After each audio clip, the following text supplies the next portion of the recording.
welcome to the Heartification podcast, where I interview people on how art has affected their lives and what it means to them.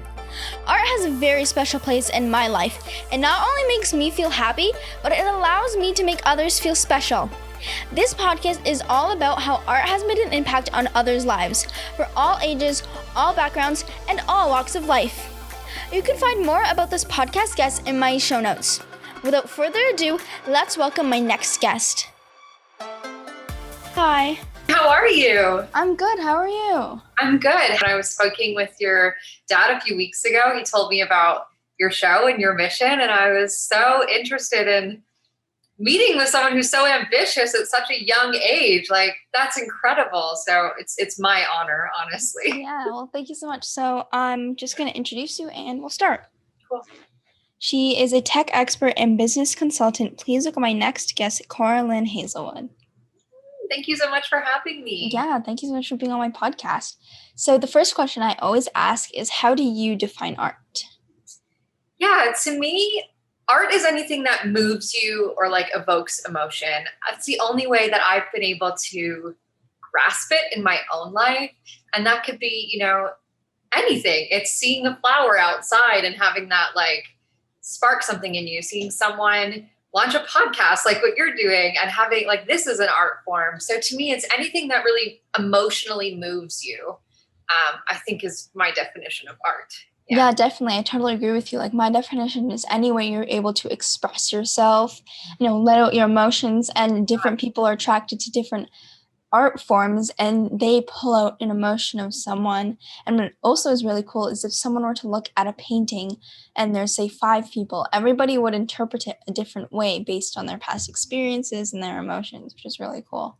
Yeah, I love that art is universal like that, and it's so cool to me to understand what the artist was trying to portray versus what other people pick up. Because like you said, everybody's different backgrounds and cultural upbringings and just the way that we move throughout the world is going to shift what that means completely. So I love that. Yeah, definitely. And what art forms are you exposed to? Well, I think the most traditional ones for me right now are like graphics on the internet. It's where I'm surrounded all the time. Music, obviously, I listen to music and meditations almost every single day. Art forms being movies and television shows. I'm definitely surrounded by that. And then I think the biggest one that I'm surrounded by is business owners and their courses and their offers and the way that they're actually working in the world. I definitely consider that to be an art form in and of itself. So I'm more exposed, I think, to that kind of entrepreneurial art that just kind of comes out of us as we build our businesses. Yeah, definitely. That's amazing. And how do you use creativity when using Kajabi to design online courses? I mean, it's the foundation of everything that we do, right? So we're creatively looking at the elements that we're using to build websites or sales pages, making sure that it aligns with what the client has in mind from a visual standpoint. But we're also getting creative with how we use the different tools that a platform like Kajabi has to come together to build one vision. Because every business owner has a different vision, right? We all have a different idea of what we want our business to look like. And so for me, the creativity comes from mixing and matching the different mediums that call them mediums, I guess, that Kajabi has to offer to actually create that entire piece, which is the business. So, creativity is infused in every single element, from the graphics to the offer to, to the language and the copy on the site to the actual products that are created as well. So it's everywhere. It's part of everything. Yeah, definitely. That's awesome. And, I think it's really cool where you can look at one area of life, let's say. And so let's say it's fitness, and you look at different fitness related websites. Each one is, designed with a different vision and designed differently, which is really cool. Yeah. And we all have different outcomes from them too, right? One person's fitness website might be really geared towards getting personal training clients, one-on-one environment. Some of those websites, if we think about like Apple Fitness, that's obviously designed and created for group settings as opposed to that one-on-one, right? So I love how we can combine the different elements to get a completely different outcome based on what we want to build, what our vision is, what our overall goal is. I think that's the best part about the internet. Yeah, I totally agree. And how important is it to be creative when telling a story for your clients through their website? It's the most important part. There are really only two things that sell things on the internet, courses, packages, anything that we're selling. And that's testimonials and story. So we have to weave the story into every single site, every single page that we build. Otherwise it just lands flat, right? Like story, when we think about, more traditional art forms like movie or books, those are stories, right? Those in and of themselves are stories. And it's the foundation of the way that we communicate as people on this planet. And story, without it, it doesn't move anybody. The site doesn't move anybody to do anything. And in the case of building a website, it doesn't move them to take action or get to know the business owner or the company on a deeper level without that story element. So it's kind of just like, it just falls flat without it, Yeah, definitely. I totally agree. Story, it's something where people can connect to and connect with and see themselves in it a bit, maybe. And then there's that connection. You establish that connection with them and they're more intrigued and they want to know more and they want to find out more. Yeah, you said something really important about, the story allowing the person who's reading it to place themselves into the vision. And a really great piece of art, a really great piece of furniture, a really great store allows whoever's viewing it to place that in their life, right? That's what we want. And yeah, you just put that so perfectly.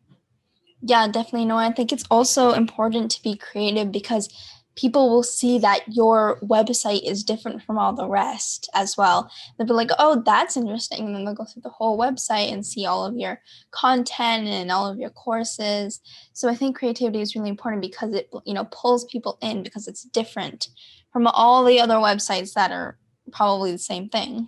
Yeah, creativity lets us stand out, right? Yeah. And especially when it's authentic creativity and we have our story in there, it just really gives us the opportunity to set ourselves apart from the 80 million fitness coaches that there are in the world, right? Like just that one new element or, one new way of adding in your about page, for example, can really make or break whether or not someone stays on your site, that first impression almost. Yeah, definitely. And how does your morning routine inspire the artistic side of you?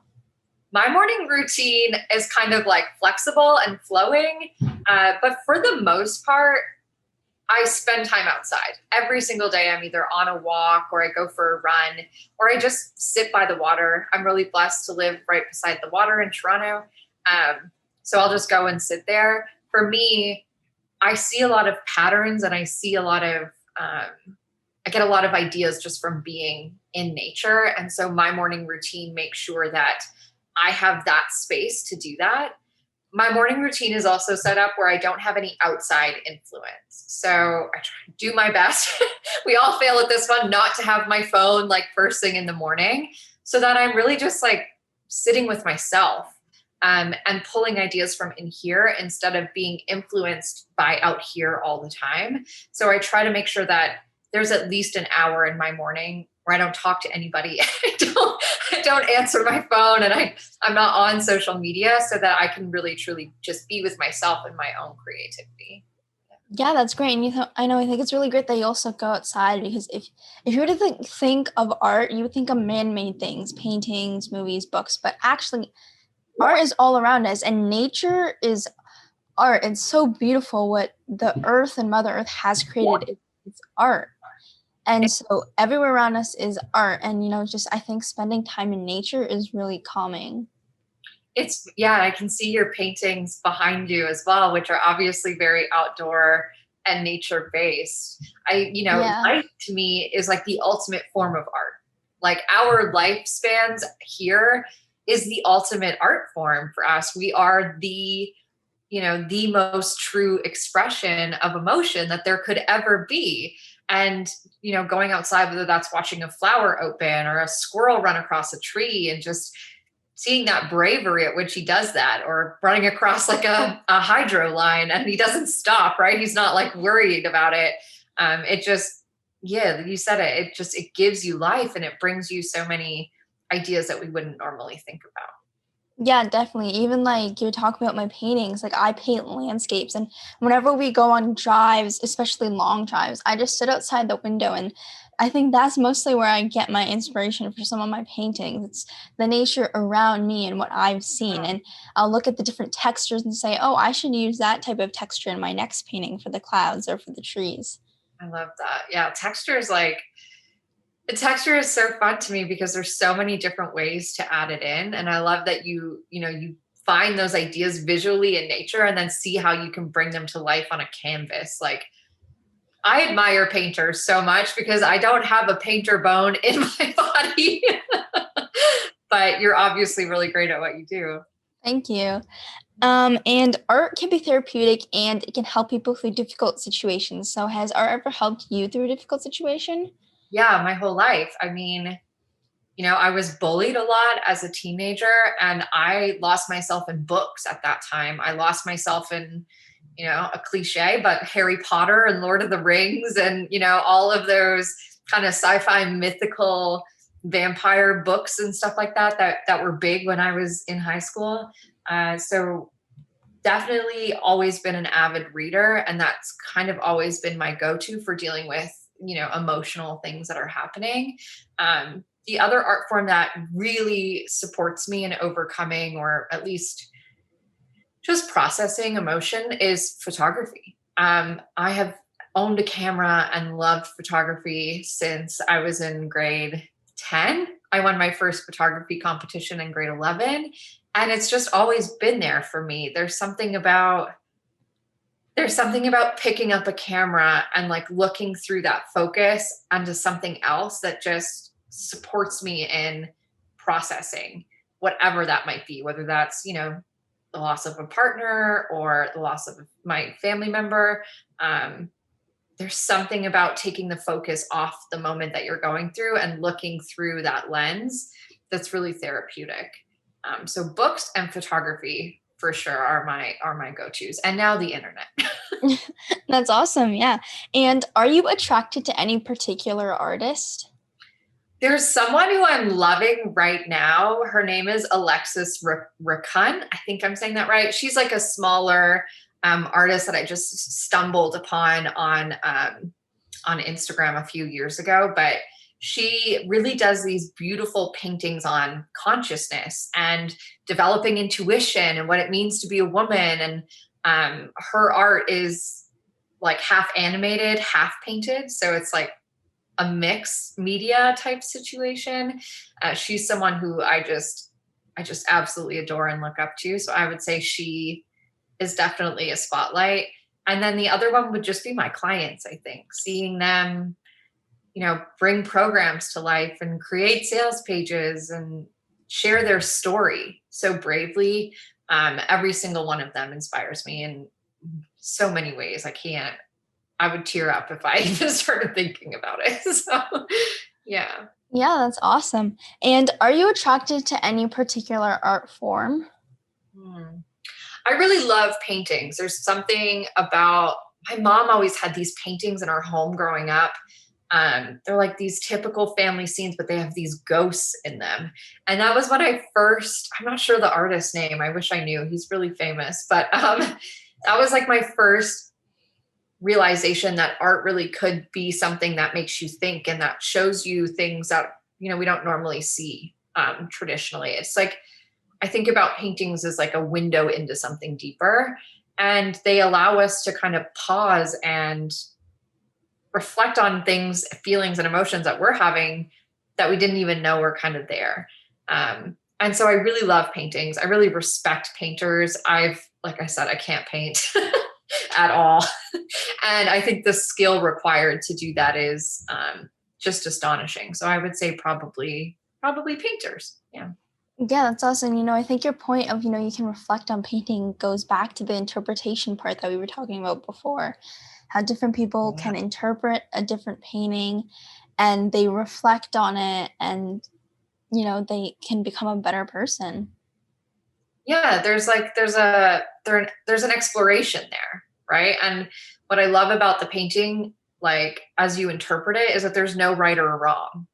Like so many things in our world are kind of black and white, right, wrong, this is the right way to do that. And with paintings, when you interpret them, there is no right or wrong. It's just what you love. It's just what you see and what you experience. And it's just complete freedom to feel. How did you get into painting? I'm kind of curious. My parents put me in art lessons when I was really little.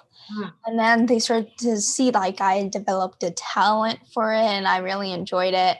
And then I started going to like a professional art teacher. And then I improved my skills and then I started my business like 2 years ago. So yeah, That's so incredible. So inspiring for so many people. Just thank you. amazing. Just so amazing. And kudos to your parents for, letting you find that and then helping you double down on that by getting you, additional support. I think that's so many kids would be really lucky to have that. So Yeah, definitely. I'm very lucky to have them. yes, for sure. And my heartification project is all about giving back to the community. So how do you give back to the community? Yeah, I think, my biggest ways is just being really open about my experience and what I've learned. I have this rule that if you ask me a question, I will answer it. There's a lot of talk in this space about, when we're talking about the online world and building businesses online of like, oh, you have to pay me for my help. And if you ask me something, I will help you. So that's the one way. And then inside our programs, we give back by doing monthly contests. We offer scholarship positions for those as well, just to give back to those people who are a part of our communities and going through the process of building a business, because it's not always easy. It's definitely not the easiest thing in the world to do. And so, giving back to them through whether that's monthly contests we do to give away prizes, offering them additional support when they need it. I would say that's mostly how we give back. And then my corporation donates to the Cancer Society here in Canada. I lost my dad to cancer about 6 years ago now. Oh, I'm so sorry. Thank you.